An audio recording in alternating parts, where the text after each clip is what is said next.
Many laborers are fighting hard against the violent ocean currents to complete the construction of an underwater bridge pier. Are you able to spot a mistake made by the chief construction engineer here? This mistake will result in a catastrophe. Welcome to civil engineering's most challenging task, underwater construction. Even though we call it underwater construction, today's engineers avoid water altogether when building an underwater structure.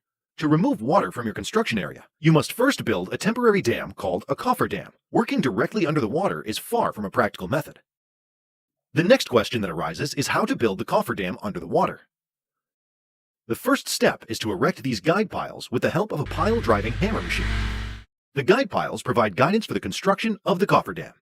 Then, workers will drive many sheet piles in the soil with the help of the same machine. These sheet piles have interlocking connections at both ends of the section.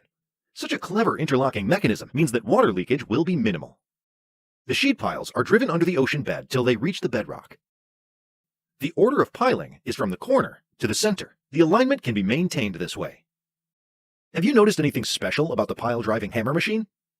It isn't just pushing the sheet piles down. You can imagine easily what would happen if the sheet piles were pushed into the soil. To penetrate the soil, the machine uses vibration. If you observe carefully, you'll see these tiny but fast vibrations. The specialty of this machine lies in the fact that it consists of two counter-rotating eccentric weights.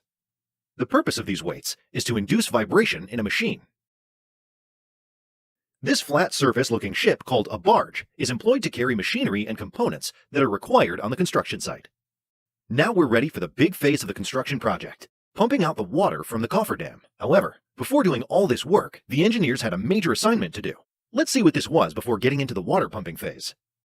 The engineers of the project had to do a detailed geotechnical study of the soil on which the cofferdam was going to be constructed. They selected the land so that it would be able to carry the load of the permanent structure.